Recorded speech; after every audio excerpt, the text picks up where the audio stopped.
पहला क्वेश्चन आपका आपके स्क्रीन पर ये रहा, भारत में संपत्ति के अधिकार की क्या स्थिति है। भारत में जो संपत्ति के अधिकार है, ये संपत्ति का अधिकार ये अभी कैसा आपका है।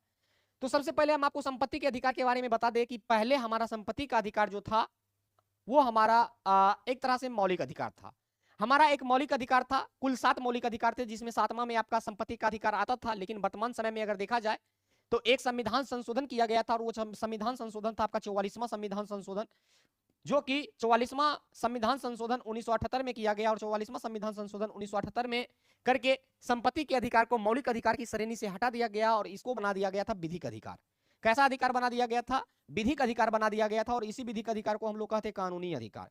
विधिक अधिकार कह लीजिए या कहीं कहीं लिखा हुआ होगा कानूनी अधिकार, इसको कानूनी अधिकार बना दिया गया और फंडामेंटल राइट से इसको हटा करके सीधे इसको फेंक दिया गया कहां? अनुच्छेद 300 के क में।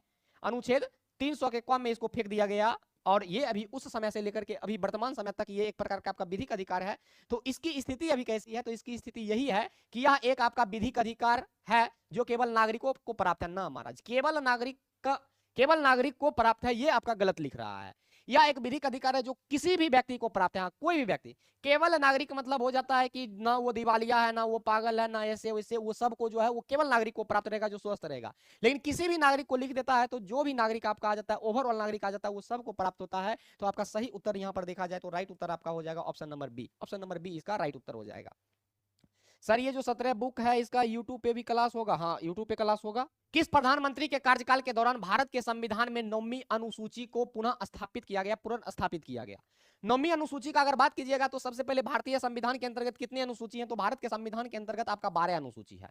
कितने अनुसूची है? 12 अनुसूची वर्तमान में है। लेकिन मूल अनुसूची का बात कीजिएगा तो मूल संविधान में आपका 8 ही अनुसूची था, बाकी 9, 10, 11 और 12 ये आपका जो है 4 अनुसूची को संविधान संशोधन के माध्यम से जोड़ा गया था। जिसमें 9वीं अनुसूची का बात कीजिएगा तो इसको प्रथम संविधान संशोधन, इसको प्रथम संविधान संशोधन, प्रथम संविधान संशोधन, प्रथम संविधान संशोधन 1951 के माध्यम से जोड़ा गया था। और 1951 में जब इसको जोड़ा गया तो पूछ रहा है कि किस प्रधानमंत्री के कार्यकाल के दौरान? 1951 में कौन सा प्रधानमंत्री था? हम आप लोग से सवाल करते हैं 1951 में कौन सा प्रधानमंत्री था? तो भारत के प्रथम प्रधानमंत्री थे पंडित जवाहरलाल नेहरू, जो 62 तक रहे थे। तो राइट उत्तर हो जाएगा यहाँ पर आपका पंडित जवाहरलाल नेहरू। सिंपल लिखता इसका उत्तर है, सिंपल एकदम याद रखना। संशोधन कब हुआ है? आपका उत्तर जो है एकदम स्वयं आपके सामने प्रकट रहेगा, स्वयं आपके सामने प्रकट रहेगा। ऑप्शन नंबर ए इसका राइट हो जाएगा। आगे, भारत के संविधान की चौथी अनुसूची किससे संबंधित है? यही क्वेश्चन आगे रिपीट आपको मिल जाएगा। तो भारतीय संविधान के अंतर्गत टोटल आपका 12 अनुसूची कितना आपका? 12 अनुसूची। और इससे पहले भी हम बहुत क्लास में हम आपको करवाए हुए हैं,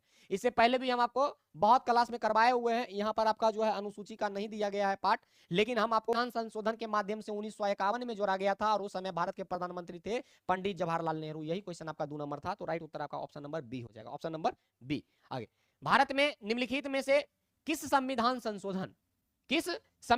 संशोधन के लिए व्यापक रूप से यह माना गया है कि उसे मूल अधिकारों की न्यायिक व्याख्या को अधिभूत करने के लिए जो है अधिनियमित किया गया? तो वाक एवं अभिव्यक्ति मौलिक अधिकार को लेकर के सबसे पहली बार चर्चा आपका प्रथम संविधान संशोधन में हुआ था 1951 में। लेकिन यूपीएससी इसका उत्तर जो है एकदम गलत माना है और यूपीएससी ने इस क्वेश्चन को कर दिया था डिलीट। यूपीएससी ने इस क्वेश्चन को क्या किया था? यूपीएससी ने इस क्वेश्चन को कर दिया था डिलीट। इसलिए मेरे हिसाब से इस क्वेश्चन को आप लीजिए काट। यूपीएससी इस क्वेश्चन को कर दिया था डिलीट, इस क्वेश्चन को कर दिया यूपीएससी डिलीट। आगे, निर्वाचन आयुक्त को कैसे हटा सकते हैं?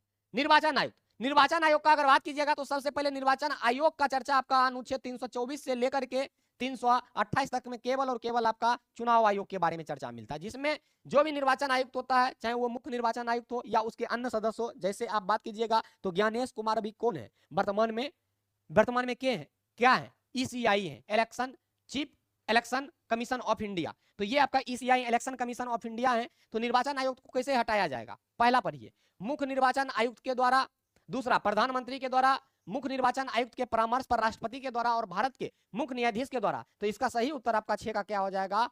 तो मुख्य निर्वाचन आयुक्त के परामर्श पर राष्ट्रपति के द्वारा जो है उसके जो अन्य सदस्य होते हैं उसके अन्य सदस्य को हटाया जा सकता है। और इसका सामान्यतः कार्यकाल का बात कीजिएगा तो सामान्यतः कार्यकाल 6 वर्ष या 65 वर्ष का होता है, 6 वर्ष या 65 वर्ष का होता है। दोनों में से जो पहला पूरा होगा उस आधार पर इसको क्या किया जाएगा? हटाया जाएगा। उसको इस आधार पर क्या किया जाएगा? हटाया जाएगा। तो राइट उत्तर आपका क्या हो जाएगा? राइट उत्तर हो जाएगा आपका option number C, option number C. आगे, निम्नलिखित में से कौन सा कथन गलत है? अब यहाँ पर जो है गलत कथन को चुनना है कि कौन सा गलत है, गलत कथन को चुनते हैं। पहला, भारत के मुख्य निर्वाचन आयुक्त की नियुक्ति राष्ट्रपति द्वारा किया जाता है, ठीक है। भारत का जो मुख्य निर्वाचन आयुक्त होता है यानी जो ईसीआई, जैसे अभी हैं ज्ञानेश कुमार, इनको राष्ट्रपति के प्रसाद पर्यटन पद पर यह होता है, क्या ये सही है या गलत है? प्रसाद पर्यटन पद का मतलब क्या हो जाता है? तो प्रसाद पर्यटन पद का मतलब हो जाता है कि राष्ट्रपति जब तक चाहेगा, राष्ट्रपति जब तक चाहेगा वो उस पद पर बना रहेगा। राष्ट्रपति का मन हुआ कि अब इसको हटा देते हैं तो इसको हटा देगा, लेकिन मुख्य निर्वाचन आयुक्त के बारे में ऐसा कुछ नहीं है। भारत के मुख्य निर्वाचन आयुक्त की नियुक्ति भले राष्ट्रपति के द्वारा किया जाता है, लेकिन उसके प्रसाद पर्यटन पद को धारण नहीं करता है। भारत के मुख्य निर्वाचन आयुक्त को आप उसी तरह हटाइएगा जैसे सुप्रीम कोर्ट के चीफ जस्टिस को हटाते हैं, जैसे सुप्रीम कोर्ट के चीफ जस्टिस को हटाते हैं, उसी तरह भारत के मुख्य निर्वाचन आयुक्त को आप हटाइएगा, न कि राष्ट्रपति जब चाहेगा तब उसको हटा सकता है। तो ये दूसरा आपका क्या है? गलत है, प्रसाद पर्यटन पद को धारण नहीं करता है। तीसरा पढ़िए, राज्य में होने वाले पंचायत और निगम चुनाव से भारतीय चुनाव आयोग का कोई संबंध नहीं है। बिल्कुल कोई संबंध नहीं है, बिल्कुल कोई संबंध नहीं है, ये सही है। भारत के मुख्य निर्वाचन आयुक्त और अन्य निर्वाचन आयुक्त के पास समान शक्तियां होती है, हाँ सेम पावर होता है, ये भी आपका क्या है? सही है। गलत आपका था option number B, option number B. आगे, निम्नलिखित में से कौन सा कथन सही है? अब यहां पर सही कथन को चुनना है, देखते हैं कि इसमें से कौन सा सही है, इसमें से कौन सा सही नहीं है। पहला, परिसीमन आयोग का गठन केंद्र और राज्य स्तर पर अलग अलग होता है? नहीं। परिसीमन आयोग का अगर गठन का बात कीजिएगा तो परिसीमन आयोग का जो गठन होता है केवल और केवल केंद्र सरकार के द्वारा होता है, केवल और केवल केंद्र सरकार के द्वारा होता है। यहां पर दे दिया है कि राज्य के द्वारा जो है अलग अलग होता है, नहीं, राज्य के द्वारा नहीं होता है, बल्कि यहां पर केवल और केवल केंद्र सरकार के द्वारा होता है। राज्य लिख दिया, इसलिए ये आपका पहला क्या हो गया? यहां पर ये गलत हो गया। दूसरा, परिसीमन आयोग का जो पदेन अध्यक्ष होता है वो प्रधानमंत्री होता है, क्या ये सही है? परिसीमन आयोग का अगर बात कीजिएगा, परिसीमन आयोग का बात कीजिएगा, पदेन अध्यक्ष आपका प्रधानमंत्री नहीं होता है, पदेन इसका जो है अध्यक्ष प्रधानमंत्री नहीं होता है, ये आपका क्या है? गलत है। तीसरा, राष्ट्रीय अल्पसंख्यक आयोग एक वैधानिक संस्था है। राष्ट्रीय अल्पसंख्यक आयोग जो है क्या एक वो वैधानिक संस्था है यानी या एक क्या कानूनी संस्था है? ये सही है या गलत है? ये बिल्कुल आपका क्या है? ये सही है, यही आपका सही है। तीसरा पढ़िए, यहां पर पढ़िए, संविधान में राजभाषा आयोग के गठन के संबंध में कोई उल्लेख नहीं है। गलत, ये गलत कह रहा है, उल्लेख है। भारतीय संविधान के अंतर्गत जब आप अनुच्छेद 344 को पढ़िएगा, अनुच्छेद जब आप 344 को पढ़िएगा, 344 को पढ़िएगा, तो उसी में आपको राजभाषा आयोग का चर्चा देखने को मिल जाएगा। ये हम आपके बैच में पढ़ाए हुए हैं। तो सही उत्तर आपका हो जाएगा कौन? ऑप्शन नंबर सी आपका क्या हो जाएगा? राइट उत्तर हो जाएगा। ऑप्शन नंबर सी आपका राइट उत्तर हो जाएगा। Option number C, option number C इसका राइट उत्तर हो जाएगा। तो ये आपका जो है बिल्कुल सही है, बिल्कुल सही है। आगे, राष्ट्रीय महिला आयोग किसके जरिए बनाया गया था? आप लोग कमेंट करके जवाब दीजिए। राष्ट्रीय महिला आयोग जो बनाया गया था, ये राष्ट्रीय महिला आयोग किसके जरिए बनाया गया था? कौन इसको बनाया था? ऑप्शन है भारत के संविधान में संशोधन करके, संघ में मंत्रिमंडल का निर्णय, संसद द्वारा पारित अधिनियम या भारत के राष्ट्रपति के आदेश से। तो राष्ट्रीय महिला आयोग का बात कीजिएगा तो संसद के द्वारा एक अधिनियम पारित किया गया था और यह अधिनियम पारित हुआ था 1990 में, 1990 में। और 1990 में ही राष्ट्रीय महिला आयोग अधिनियम 1990 के तहत संसद ने इसको क्या किया था? बनाया था। तो इसको बनाया गया था संसद के द्वारा पारित अधिनियम के तहत। राइट उत्तर हो जाएगा आपका option number C. Option number C इसका क्या हो जाएगा? राइट उत्तर हो जाएगा। ऑप्शन नंबर सी इसका राइट उत्तर हो जाएगा। Option number C, option number C. आगे, निर्वाचन आयोग के कार्यों के संदर्भ में, निर्वाचन आयोग का जो कार्य होता है, इस कार्य के संदर्भ में निम्नलिखित पर विचार कीजिए। नीचे आपका कुछ काम दिया है जिसमें बताना है कि चुनाव आयोग का कौन कौन सा काम होता है, चुनाव आयोग का कौन कौन सा काम नहीं होता है, चुनाव आयोग का कौन कौन सा काम होता है, चुनाव आयोग का कौन कौन सा काम नहीं होता है। सबसे पहले, मतदाता सूची तैयार करना क्या चुनाव आयोग का काम है? मतदाता सूची को चुनाव आयोग तैयार करता है? बिल्कुल चुनाव आयोग के द्वारा तैयार किया जाता है, ये सही है। इसके बाद आचार संहिता, जब आपका चुनाव होता है, जब किसी भी क्षेत्र में चुनाव होता है तो वहां पर धारा 144 लगा दिया जाता है और जहां पर आप दो से अधिक जो है एक साथ व्यक्ति खड़ा नहीं हो सकते हैं, दो से अधिक जो है व्यक्ति खड़ा नहीं हो सकते, वो आचार संहिता आपका लागू होता है। ये क्या चुनाव आयोग का काम है? चुनाव आयोग ही करता है। मतदान तथा मतगणना की तिथि घोषित करना, मतलब कि वोट कब होगा, वोट कब होगा या उसकी गिनती कब होगी, ये तारीख क्या चुनाव आयोग के द्वारा घोषित किया जाता है? सही है या गलत है? बिल्कुल सही है, ये चुनाव आयोग करता है। चुनाव परिणामों की घोषणा करना, चुनाव का परिणाम कब आएगा कब नहीं आएगा या इस परिणाम को कौन जीता कौन नहीं जीता, इसको लेकर के चुनाव आयोग के द्वारा यह घोषणा किया जाता है, ये सही है या गलत है? ये बिल्कुल आपका सही है। चुनाव की अधिक घोषणा करना ये भी चुनाव आयोग का काम है, यानी दिए गए जितने भी विकल्प हैं सब में आपका जो है उपयुक्त सभी हो जाएगा। चुनाव संविधान के किस भाग में पंचायती राज व्यवस्था संबंधी चर्चा है? तो भारतीय संविधान में कितने भाग? 22 भाग। 22 भाग। कितने भाग? 22 भाग। कितना बार हम आपको याद करवाए हैं? बोलिए तो एक बार याद करवाए हैं। 72 बार हमारा पंचायत का चर्चा है, भाग 9 में ही आपका क्या है, पंचायत की चर्चा है। किसकी चर्चा है, पंचायत की चर्चा है। भाग 6 में आपका क्या है, राज्य का शासन है। भाग 6 में क्या आपका, राज्य का शासन है, राज्य का शासन है। इसके बाद भाग 3 में क्या है, तो भाग 3 में अगर आप आते हैं तो भाग 3 में आपका है मौलिक अधिकार। इसमें क्या है आपका, मौलिक अधिकार, मौलिक अधिकार, मौलिक अधिकार। और यहां पर आपका भाग 4 का क, भाग 4 का क, भाग 4 के क में आइएगा तो भाग 4 के क में अगर बात कीजिएगा तो ये आपका जो है भाग 4 के क में अगर बात कीजिएगा तो इसमें आपका क्या है, तो इसमें आपका है फंडामेंटल ड्यूटीज, मौलिक कर्तव्य। इसमें आपका मौलिक कर्तव्य, मौलिक कर्तव्य।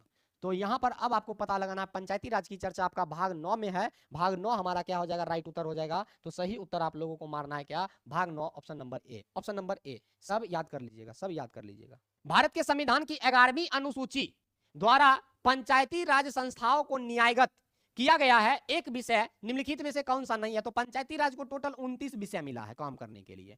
पंचायती राज को कितना विषय मिला है, 29 विषय मिला है काम करने के लिए, जिसमें गैर पारंपरिक ऊर्जा, ये आपका अगर बात कीजिएगा तो ये आपका जो है चल आएगा, पंचायती में चल आएगा, राज सूची के अंतर्गत। सड़क पंचायत में राज सूची के अंतर्गत चलाएगा। इसके बाद अगर बात कीजिएगा तो इसके बाद अगर बात कीजिएगा तो आपका उच्च शिक्षा आपका ये पंचायत में नहीं आता है, बल्कि ये आपका संपत्ति सूची का भाग है। अर्थात इसका सही उत्तर आपका यहाँ पर देखा जाए तो यही आपका पंचायत के अंतर्गत नहीं आएगा, ये आपका संपत्ति सूची में आएगा, संपत्ति सूची में आएगा। तो राइट उत्तर आपका कहीं ना कहीं देखा जाए तो ऑप्शन नंबर सी हो जाएगा। Option number C is the right answer of this question, ठीक है ना। तो उच्च शिक्षा ये आपका संपत्ति सूची का है, ना कि राज्य सूची का। तो सही उत्तर आप कर लीजिएगा option number C, option number C, C. आगे, निम्नलिखित में से कौन जिला परिषद का अध्यक्ष होता है। जिला परिषद का अध्यक्ष का अगर बात कीजिएगा तो इसके जितने भी सदस्य होते हैं ये अपने में से, ये अपने सदस्यों में से ही किसी एक को क्या करते हैं, अपने में से किसी एक सदस्य को जिला परिषद का क्या बनाता है, अध्यक्ष बनाता है। जिला परिषद का चयन जो है अगर देखा जाए, जिला परिषद पंचायत समिति के जो सदस्य होते हैं, पंचायत समिति प्रत्यक्ष रूप से निर्वाचित होते हैं और पंचायत समिति के द्वारा ही जो है जिला परिषद को चुना जाता है। तो इसके अपने सदस्यों में से ही क्या किया जाता है, इसका चयन किया जाता है, जिसमें इसके सदस्यों का अगर बात कीजिएगा जिला परिषद के अंतर्गत सदस्यों का, तो इसकी न्यूनतम संख्या का बात कीजिएगा तो न्यूनतम संख्या आपका 50 हो सकता है, न्यूनतम संख्या आपका 50 हो सकता है। और अधिकतम का बात कीजिएगा इसके सदस्यों में, अधिकतम कितना होगा, तो अधिकतम इसमें 75 होगा। और यही सब मिलकर के क्या करेगा, अपने अध्यक्ष का चयन करेगा। राइट उत्तर आपका हो जाएगा option number D, option number D इसका राइट उत्तर हो जाएगा, ऑप्शन नंबर डी इसका राइट उत्तर हो जाएगा, राइट उत्तर। आगे, राज्य निर्वाचन आयोग के संदर्भ में क्या सही है या क्या सही नहीं है खोजना है, तो यहां पर सही वाले को खोजना है। संविधान के अनुच्छेद 243 के में पंचायतों के लिए राज्य निर्वाचन आयोग के गठन का उपबंध किया गया है। क्या यह सही है या गलत है, बिल्कुल ये सही है, बिल्कुल ये सही है। राज्य निर्वाचन आयुक्त की जो है नियुक्ति राज्यपाल की अनुशंसा पर राष्ट्रपति के द्वारा किया जाता है, नहीं। राज्य निर्वाचन आयुक्त की नियुक्ति जो है राज्यपाल ही करता है, ना कि राष्ट्रपति करता है। तो ये आपका गलत है।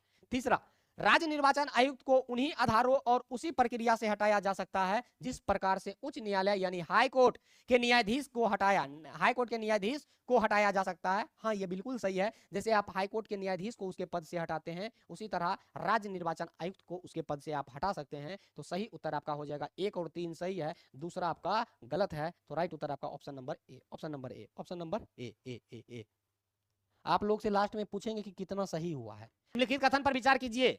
3 कथन दिया गया है, 3 कथन दिया गया है, तीनों में से बताना है कि कौन सा सही है, कौन सा सही है। सही वाले कथन को हमें यहां पर क्या करना है, खोजना है। पहला, संविधान के अनुच्छेद 343 के क्लाउज 1 के अनुसार हिंदी देवनागरी लिपि में संघ की राजभाषा होगी। हाँ, हमारा राजभाषा अगर बात किया जाए तो हिंदी जो कि देवनागरी लिपि में है, ये बिल्कुल आपका सही है, जो अनुच्छेद 343(1) में चर्चा इसकी किया गया है। दूसरा, राजभाषा अधिनियम 1963 के तहत उच्च न्यायालय यानी हाईकोर्ट के कामकाज की भाषा हिंदी या अंग्रेजी हो सकती है, हिंदी या अंग्रेजी हो सकती है, नहीं। राजभाषा अधिनियम 1963 के तहत उच्च न्यायालय हाईकोर्ट का जो भाषा होगा वो केवल और केवल अंग्रेजी होगा, केवल और केवल अंग्रेजी होगा। तो राइट उत्तर यहां पर अगर देखा जाए तो दूसरा आपका क्या है, गलत है, दूसरा गलत है।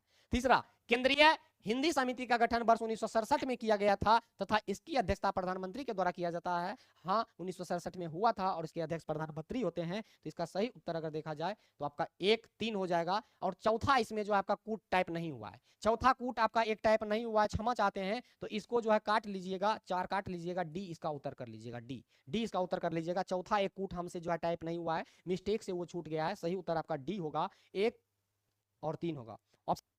सूची 1 को सूची 2 से मिलाइए, आप लोग सूची को मिलाइए। और ये भी क्वेश्चन हम करवाए हुए हैं, लाडो किताब में हम करवाए हुए हैं। एक तरफ आपका राज्य है, एक तरफ आपका विशेष उपबंध है, पॉलिटी में हम आपको लाडो में ये करवाए हुए हैं। नागालैंड की चर्चा जो किया गया है, ये भारतीय संविधान के अंतर्गत किस अनुच्छेद में? तो जनजातीय क्षेत्र है, और जनजातीय क्षेत्र की चर्चा का अगर बात कीजिएगा, जिसमें नागालैंड की चर्चा अनुच्छेद 371 क में है, सिक्किम का चर्चा 371 च में है, असम की चर्चा 371 ख में है, मिजोरम की चर्चा 371 छ में है। तो आपका आमने सामने इसका मिलन देखिएगा तो सही है, 1 2 3 4 आपका इसका राइट उत्तर हो जाएगा, 1 2 3 4 इसका सही उत्तर हो जाएगा, 1 2 3 4। निम्नलिखित में से किस एक राज्य की सरकार ने केंद्र राज्य संबंधों के अध्ययन के लिए राजमन्नार समिति की नियुक्ति किया था? राजमन्नार पता है ना, राजमन्नार समिति का संबंध आपका किससे? राजमन्नार समिति का संबंध जो है, राजमन्नार समिति का संबंध किससे है? तो राजमन्नार समिति का संबंध आपका केंद्र राज्य संबंध से है। मतलब सेंट्रल और स्टेट गवर्नमेंट में कैसा रिलेशन होगा, कैसा रिलेशन नहीं होगा, इसको लेकर के आपका जो है राजमन्नार समिति का गठन किया गया था, राजमन्नार समिति का गठन किया गया था। और इसी में पूछ रहा है कि कौन सरकार के द्वारा किया गया था? तो इसका गठन आपका तमिलनाडु सरकार के द्वारा किया गया था। इसका गठन जो आपका किसके द्वारा किया गया था? तो इसका गठन आपका तमिलनाडु सरकार के द्वारा किया गया था, अर्थात सही उत्तर हो जाएगा आपका तमिलनाडु सरकार के द्वारा जो है केंद्र संबंध को लेकर के इसका गठन किया गया था। निम्नलिखित में से कौन सा राज्यपाल की शक्तियों से संबंधित नहीं है? मतलब power of government, power of governor, राज्यपाल का पावर कौन सा नहीं है, राज्यपाल का शक्ति कौन सा नहीं है? पहला, राजनयिक और सैन्य शक्तियां, ये तो नहीं होगा। राजनयिक यानी किसी दूसरे देश के लिए राजनयिक को नियुक्त करना रहेगा, तो क्या राज्यपाल नियुक्त करेगा? राज्यपाल भी नियुक्त करेगा, तो भारत में 28 राज्य, सबके राज्यपाल कैसे नियुक्त करेंगे? तो ये पावर जो है राष्ट्रपति के पास होता है, यही इसका सही उत्तर हो जाएगा, यही इसका सही उत्तर हो जाएगा। ये पावर जो है राष्ट्रपति के पास होता है, ना कि राज्यपाल के पास। तो राइट उत्तर आपका option number A is the right answer हो जाएगा। बाकी महाधिवक्ता की नियुक्ति ये आपका जो है राज्यपाल में है, राज्यपाल में है। राज्य विधानसभा को आहूत मतलब बुलाने, जिसे समन कहते हैं, स्थगित करना, उसको रोकना या भंग करना, समाप्त करना, ये राज्यपाल के पास। दंडों के लिए क्षमा, प्रविलंबन, विराम अथवा परिहार, ये सब भी पावर आपका राज्यपाल के पास होता है। राइट उत्तर आपका हो जाएगा option number A, option number ए। भारत सरकार के द्वारा महिला एवं बाल विकास के लिए, भारत सरकार के द्वारा महिला एवं बाल विकास के लिए स्वतंत्र मंत्रालय कब स्थापित किया गया? स्वतंत्र मंत्रालय का स्थापना कब किया गया? स्वतंत्र मंत्रालय का स्थापना आपका 2006 में किया गया था। महिला और बाल विकास मतलब महिला के लिए और बच्चे, छोटे बच्चे के विकास के लिए, ये आपका 2006 में इसका स्थापना किया गया था। और इससे क्या हुआ था? इससे महिलाओं में देखा जाए तो महिलाओं में जो है डेवलपमेंट हुआ, बच्चा में जो है, जो छोटे छोटे बच्चे होते थे उनके पोषण पोषाहार में डेवलपमेंट हुआ था। और ये जो आपका हुआ था 2006 में, जो कि 30 जनवरी को ये स्वतंत्र हुआ था, 30 जनवरी को स्वतंत्र रूप से ये बना था, स्थापित हुआ था 30 जनवरी। क्लियर? आगे, निम्नलिखित में से कौन राष्ट्रपति के प्रसाद पर्यटन पद अपना धारण करता है? भारत का नियंत्रक एवं महालेखा परीक्षक, मुख्य निर्वाचन आयुक्त, लोकसभा का अध्यक्ष या भारत का महान्यायवादी? तो भारत का नियंत्रक एवं महालेखा परीक्षक का अगर बात कीजिएगा, जिसे आप लोग क्या कहते हैं, इसकी चर्चा आपका भारतीय संविधान के अंतर्गत अनुच्छेद 148 में है, 140 है। मुख्य निर्वाचन आयुक्त की चर्चा आपका अनुच्छेद 324 में अगर देखा जाए, जिसमें आपका चुनाव आयोग की चर्चा 324 से लेकर के 328 तक में देखने को मिलता है, जिसमें बात कीजिएगा तो इसका नियुक्ति भले राष्ट्रपति करता है, लेकिन यह प्रसाद पर्यटन पद को धारण नहीं करता है। मुख्य निर्वाचन आयुक्त को आप उसी तरह हटा सकते हैं जैसे सुप्रीम कोर्ट के मुख्य न्यायाधीश को। अनुच्छेद 93 में है, और इसके सभी सदस्य जो है आपस में मिल करके ही लोकसभा के अध्यक्ष को चुनता है। भारत का महान्यायवादी का बात कीजिएगा तो महान्यायवादी की चर्चा अनुच्छेद 76 में है, और इसका नियुक्ति अगर बात किया जाए तो इसका नियुक्ति राष्ट्रपति भले करता है, लेकिन यह प्रसाद पर्यटन पद को धारण नहीं करता है। केवल कैग ही जो है जो इसके यहाँ पे अगर बात कीजिएगा नियंत्रक एवं महालेखा परीक्षक, ये आपका जो है प्रसाद पर्यटन पद को धारण नहीं करता। कैग जो है ये जो आपका एजी अटर्नी जनरल जो है, अटर्नी जनरल जो है इसके प्रसाद पर्यटन पद को धारण करता है। महान्यायवादी जिसकी चर्चा अनुच्छेद 76 में है, और भारत का नियंत्रक एवं महालेखा परीक्षक कैग इसका पद का जो है धारण नहीं करता है। इसको सही कर लीजिएगा। ये जो है आपका महान्यायवादी जो है, महान्यायवादी प्रसाद पर्यटन पद को धारण करता है, और जब चाहेगा तब इसको राष्ट्रपति हटा सकता है। ये आपका जो है कैग नहीं धारण करता है, कैग धारण नहीं करता है। ये आपका जो है याद रखिएगा। सूचना पर विचार करना है, और उपर्युक्त कौन सी पंक्तियों में दी गई सूचना सही सुमेलित है? आमने सामने। एक तरफ आपका जो है पुरातात्विक स्थल है, यहाँ पर जो है आपका राज्य है, और ये आपका विवरण है। थोड़ा इधर आना चाहिए था यहाँ पर, तो यहाँ पर जो है राज्य को इस तरह से आप बांट दीजिए, इस तरह से बांट दीजिए। चंद्रकेतुगढ़ क्या ओडिशा में है? चंद्रकेतुगढ़ क्या ओडिशा में है? नहीं, चंद्रकेतुगढ़ का अगर बात कीजिएगा ये ओडिशा में नहीं बल्कि ये पश्चिम बंगाल में है। ये पश्चिम बंगाल में है, जो कि आपका व्यापार बंदरगाह शहर के लिए प्रसिद्ध था। तो इसका मिलन, पहला का मिलन गलत हो गया, पहला का मिलन गलत हो गया। इनाम गांव महाराष्ट्र में है और ये ताम्रपाषाणिक स्थल है, ये बिल्कुल आपका सही है। या एक आपका ताम्रपाषाणिक स्थल है जो कि महाराष्ट्र में है। मंगडू केरल में है और ये महापाषाण स्थल है, ये भी आपका सही है। सलीहुंडम आंध्र प्रदेश में है, ये शैलकृत गुफा मंदिर के लिए प्रसिद्ध है। नहीं, ये आंध्र प्रदेश में सलीहुंडम जरूर है, लेकिन ये जो है बौद्ध स्तूप के लिए, ये बौद्ध धर्म से संबंधित है और बौद्ध स्तूप के लिए, बौद्ध विहार के लिए, बौद्ध के अवशेष के लिए ये प्रसिद्ध है। तो सही उत्तर यहाँ पर आपका देखा जाए तो ये भी आपका मिलान इसका गलत है। आंध्र प्रदेश में जरूर है लेकिन वो बौद्ध के लिए प्रसिद्ध है। 2-3 आपका सही है, 2-3, बाकी 1 और 4 गलत है, 1 और 4 गलत है, 1 और 4 गलत है। राइट उत्तर इसका हो जाएगा आपका option number B, option number B, option number B, B, B. आगे, निम्नलिखित में से किस काल में सर्वप्रथम कृषि उत्पादन शुरू हुआ था? सबसे पहले कृषि का उत्पादन आपका नवपाषाण काल में हुआ और एक नवपाषाणिक स्थल है मेहरगढ़। मेहरगढ़ जो पाकिस्तान के बलूचिस्तान क्षेत्र में पड़ता है, मेहरगढ़ से सबसे पहले आपका कृषि का जो है साक्ष्य मिला, कृषि का साक्ष्य मिला। मेहरगढ़। आगे, ईसा पूर्व 6ठी शताब्दी के निम्नलिखित महाजनपद, आपको पता होगा कि 16 महाजनपद थे। आपको पता होगा कितने महाजन, लीजिए थोड़ा इंतजार का, यही आपका 16 महाजनपद है, जिसको क्या बोल रहा है? पूर्व से पश्चिम की ओर। तो ये देखिए आपका चौहद्दी, ये हो गया आपका चौहद्दी। उत्तर, दक्षिण, पूरब, पश्चिम, पूरब, पश्चिम। सजाना किधर से किधर है? पूरब से पश्चिम सजाना, पूरब से पश्चिम सजाना है। तो यहां पर देखिएगा पूरब से पश्चिम में सबसे पहले आपका यहां पर शुरू हो रहा है कौन सा? तो पूरब से पश्चिम में जो आपका यहां पर देखा जाए बाबू, वो आपका अंग यहां पर बात कीजिएगा, अंग के बाद आपका यहां पर है मगध। अंग यहां पर है तो मगध यहां पर है। अगर ऐसे देखा जाए तो अंग से पहले बज्जी है, लेकिन बज्जी ऑप्शन में है, बज्जी ऑप्शन में नहीं है, तो अंग है पहले। यहां पर क्या है? अंग है। तो जो भी होगा अंग वाला होगा तो मगध वाला पहले ही काट दीजिए, सी डी को पहले ही काट दीजिए। अंग के बाद आपका कौन सा था? अंग के बाद आपका मगध था। अंग के बाद आपका कलर दूसरा ले लेते हैं। अंग के बाद आपका कौन सा था? अंग, उसके बाद मगध, अंग, मगध। और मगध के बाद अगर देखा जाए तो अंग मगध ए और बी दोनों में है। अब यहाँ पर काशी या कोसल को खोजना है, काशी या कोसल को खोजना है। तो काशी या कोसल को यहाँ पर देखिए, काशी या कोसल, तो यहाँ पर काशी है और काशी के बाद आपका कोसल है। तो पहले आपका काशी है तब फिर आपका कोसल है, तो पहले काशी हो जाएगा, तो काशी ये वाला हो जाएगा। ऑप्शन नंबर ए देखिएगा, आराम से इसको छांट लीजिएगा, तो इसका सही उत्तर हो जाएगा आपका ऑप्शन नंबर ए, अंग, मगध, काशी, कोसल, मत्स्य।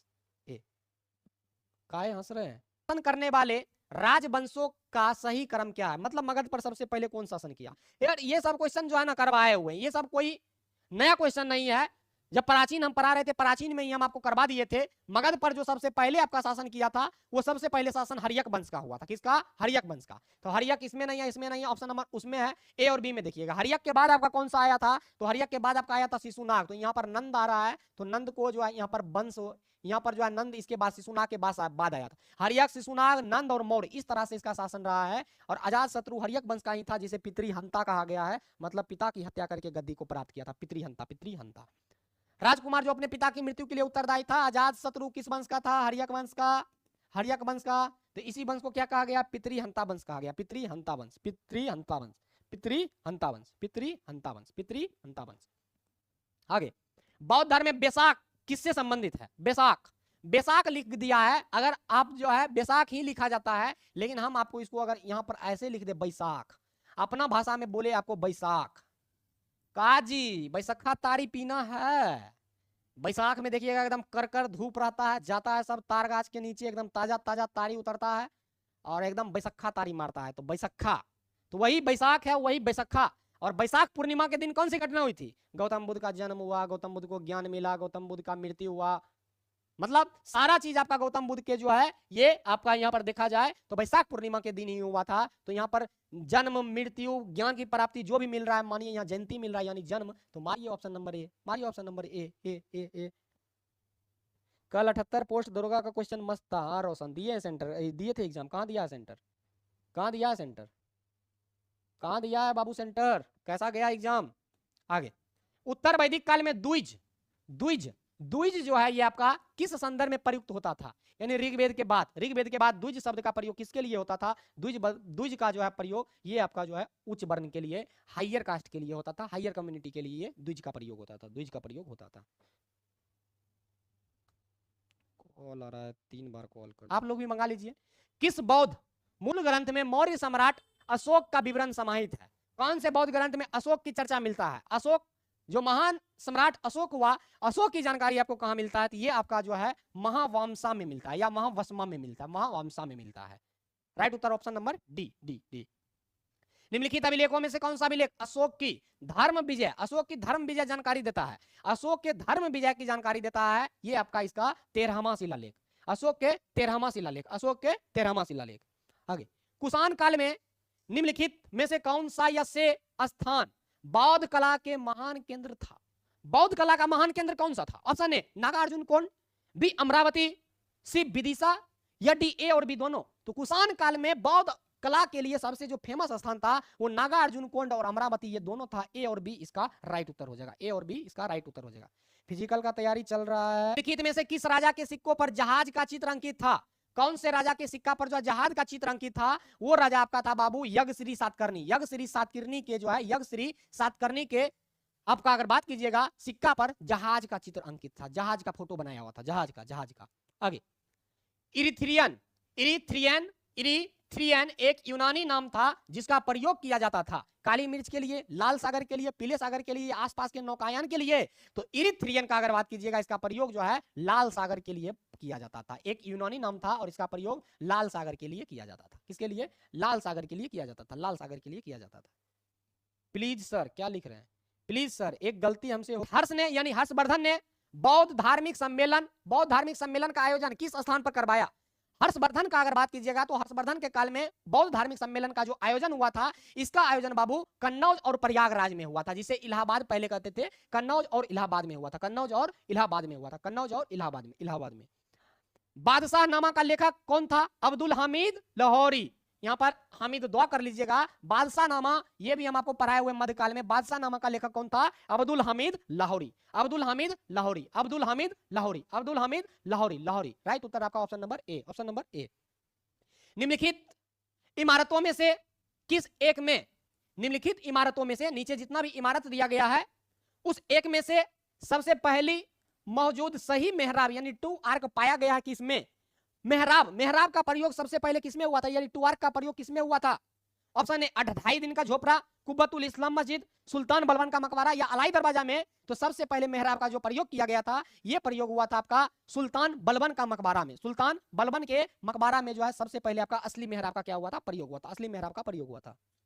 निम्न में से किस बहमनी सुल्तान ने राजधानी गुलबर्गा को बीदर ट्रांसफर कर दिया था? मतलब कौन सा बहमनी सुल्तान था जिसने अपनी राजधानी गुलबर्गा को जो है, पहले राजधानी उसका गुलबर्ग हुआ करता था और बाद में उसने अपना ट्रांसफर करके बीदर कर लिया है? ये करने वाला कौन था? ये करने वाला शासक कौन था? वो बहमनी सुल्तान में जो नाम आता है वो था आपका अहमद शाह बहमनी। अहमद शाह बहमनी के द्वारा इसको क्या किया गया था? ट्रांसफर किया गया था, अहमद शाह बहमनी के द्वारा। निम्नलिखित में से किस सूफी संत को सिद्ध पुरुष कहा जाता है? सिद्ध पुरुष किसको कहा जाता है? सिद्ध पुरुष के नाम से बहुत फेमस क्वेश्चन है, निजामुद्दीन औलिया को जाना जाता है। सिद्ध पुरुष किसको कहा जाता है? सिद्ध पुरुष निजामुद्दीन औलिया को कहा जाता है। 37 का सही उत्तर आपका क्या होगा? 37 का सही उत्तर होगा आपका निजामुद्दीन औलिया। और यही निजामुद्दीन औलिया है जो दिल्ली सल्तनत के अंतर्गत 7 सुल्तान के शासन को देखा था, लेकिन किसी भी सुल्तान के दरबार में नहीं गया। दरबार में इसको बुलाया लेकिन ये किसी भी सुल्तान के दरबार में नहीं गया था। बहुत आपका जो है ये एक तरह से महान जो है सूफी संत था। निम्नलिखित में से कौन सही सुमेलित नहीं है? पहला, शेख मोइनुद्दीन चिश्ती अजमेर से संबंधित, ठीक है। शेख बुरहानुद्दीन गरीब दौलताबाद, ठीक है। शेख मोहम्मद हुसैनी गुलबर्गा, ठीक है। शेख निजामुद्दीन औलिया मुल्तान, नहीं, गलत है। निजामुद्दीन औलिया का अगर बात कीजिएगा तो जन्म ये दिल्ली से हुआ और ये दिल्ली में रहते थे, दिल्ली से संबंधित है। तो राइट उत्तर आपका यहाँ पर दिल्ली होगा, ना कि ये जो आपका गुलबर्गा होगा। तो सही उत्तर आपका यहाँ पर हो जाएगा ऑप्शन नंबर डी। इसका मिलान क्या आपका गलत है? इसका मिलान यहाँ पर क्या आपका गलत है। सूची को सूची 2 से सुमेलित कीजिए। एक तरफ आपका कारखाना है, एक तरफ आपका संस्थापक है। कौन कारखाना का स्थापना किसके द्वारा किया गया? पणजी, गोवा के बारे में पूछा। गोवा की राजधानी कहाँ है? गोवा की राजधानी पणजी। पणजी में जो कारखाना को स्थापित किया गया था, इस कारखाना को किसने स्थापित किया है? तो गोवा की राजधानी पणजी का अगर बात कीजिएगा, पणजी में जो आपका कारखाना स्थापित किया गया था, इसको स्थापित किया था आपका पुर्तगाली। मछलीपट्टनम यानी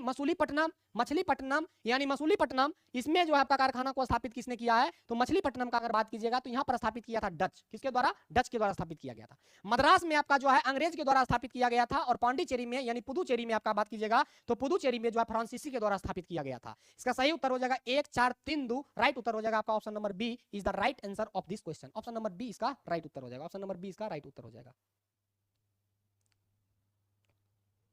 निम्नलिखित घटनाओं को कालक्रमानुसार सजाइए। सुगौली की संधि कहिया हुआ है? आप में से बताइएगा कोई, सुगौली की संधि कहिया हुआ है? कोई एनी पर्सन जो बताए हमें कि सुगौली की संधि कब हुई है? सुगौली की संधि 1816 में हुआ, 1816 लिखते जाइए अपने आगे। अमृतसर की संधि 1809 में हुआ है, अमृतसर की संधि 1809 में हुआ है। मंगलौर की संधि का बात कीजिएगा तो 1784 में हुआ था, 1784 में हुआ था। और इसके बाद सालबई की संधि का अगर बात कीजिएगा तो सालबई की संधि आपका 1782 में हुआ है, 1782 में हुआ है। तो सबसे पहले आपका 4, 4 के बाद 3, 3 के बाद आपका 2 1, 4 3 2 1, 4 3 2 1, ऑप्शन नंबर ए इसका राइट उत्तर हो जाएगा, ऑप्शन नंबर ए इसका राइट उत्तर हो जाएगा। पीर पंजाल श्रेणी स्थित है, ये आपका ज्योग्राफी का क्वेश्चन है। पीर पंजाल की श्रेणी कहां स्थित है? तो पीर पंजाल की श्रेणी का बात कीजिएगा तो ये आपका मध्य हिमालय में स्थित है। कहां स्थित है बाबू? मध्य हिमालय में स्थित है, ये आपका मध्य हिमालय में स्थित है। बोला भैया। सूची 1 को सूची 2 से मिलाई। आधुनिक नाम और प्राचीन नाम, मतलब नदी का नाम दिया गया है और उसको प्राचीन में किस क्या कहा? सतलुज। सतलुज को पहले क्या कहते थे? सतलुज को पहले क्या कहते थे? तो सतलुज को सतुद्री के नाम से जानते थे।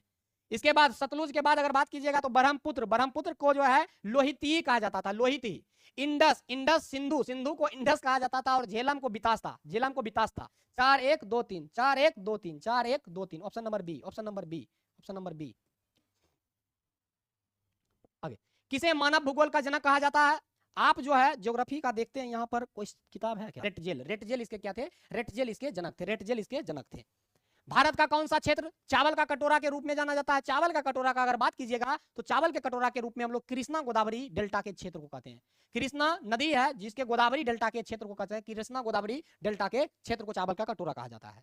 भारत का योजना आयोग, भारत का योजना आयोग का स्थापना, योजना आयोग का बात कीजिएगा तो वर्तमान में तो योजना आयोग है नहीं, इसका स्थापना 15 मार्च 1950 को हुआ था, 15 मार्च 1950 को हुआ था। लेकिन इस योजना आयोग का नाम बदल दिया गया 2015 में, और मोदी चचा आए, मोदी चचा इसका नाम बदल दिए, और मोदी चचा आकर के इसका नाम बदल करके नीति आयोग कर दिया, और इसका नाम 1 जनवरी 2015 से बदला गया, 1 जनवरी 2015 से बदला गया, और इसे हम वर्तमान में क्या कहते हैं? नीति आयोग कहते हैं। तो राइट उत्तर आपका होगा 1950, 1950, 1950, 1950, 50। गुड। सूची को सूची, जल विद्युत परियोजना और राज्य, कौन सा जल विद्युत परियोजना किस राज्य में है? पहला शरावती, शरावती जल विद्युत परियोजना किस राज्य में है? शरावती जल विद्युत परियोजना का बात कीजिएगा तो ये आपका कर्नाटक में है। कहां है आपका? कर्नाटक में, कर्नाटक, कर्नाटक। बली मेला ओडिशा में है। ओबरा, ओबरा का बात कीजिएगा तो ये उत्तर प्रदेश में है, और सानन ये आपका पंजाब में है। 3 1 2 4, 3 1 2 4, ऑप्शन नंबर डी इसका राइट उत्तर हो जाएगा, डी इसका राइट उत्तर हो जाएगा। पेटरनास्टर झील क्या है? पेटरनास्टर झील क्या है? तो पेटरनास्टर झील जो है अगर बात कीजिएगा ये एक हिमनदियों सोपानों पर है, हिमनदियों सोपानों, हिमनदियों सोपानों पर है, हिमनदियों सोपानों पर। निम्नलिखित में से किस तट में संकीर्ण महाद्वीपीय शेल्फ है? निम्नलिखित में से किस तट में संकीर्ण महाद्वीपीय शेल्फ है? ये आपका दक्षिण अमेरिका के पश्चिमी तट पर, पश्चिमी तट पर, पश्चिमी तट पर, पश्चिमी तट पर। सूची 1, स्थानीय मौसमी स्थिति और राज्य। मैंगो सॉवर, ये स्थानीय मौसमी स्थिति के बारे में है, मतलब मैंगो सॉवर, मैंगो सॉवर जो है, मैंगो सॉवर ये किस राज्य में प्रचलित है? स्थानीय मौसम। तो मैंगो सॉवर का अगर बात कीजिएगा तो ये आपका जो है कर्नाटक में प्रसिद्ध है, ये कर्नाटक में, कर्नाटक में, कर्नाटक में, कर्नाटक में। इसके बाद ब्लॉसम सॉवर, ब्लॉसम सॉवर ये आपका केरल, केरल। नॉर्वेस्टर आपका कहां चलता है? तो नॉर्वेस्टर ये आपका पश्चिमी बंगाल में, और लू आपका उत्तर प्रदेश, बिहार में नहीं कहता धूप में कि लू चल रहा है, लू, ये आपका उत्तर प्रदेश। तो 3 1 2 4, 3 1 2 4। लास्ट क्वेश्चन, शब्द इकोलॉजी, यही शब्द बोल रहे थे आप जो है इन्वायरमेंट एंड इकोलॉजी, पर्यावरण और पारिस्थितिकी का वन लाइनर किलर बुक का पहला क्वेश्चन देख लीजिएगा, यही होगा। देख लीजिए, ये हम पुराना प्रीवियस ईयर से ये क्वेश्चन उठाए हैं और आपके किलर बुक में मिल गया है। इकोलॉजी शब्द का प्रयोग सबसे पहले किसने किया था? हॉकेल या हिकेल। आपको जो है ये ऑनलाइनर में हिकेल लिखा होगा, इसको हिकेल भी कहते हैं और हॉकेल भी कहते हैं। तो इसका सही उत्तर हो जाएगा आपका ऑप्शन नंबर बी। इस प्रकार आपका सेशन आज का होता है समाप्त।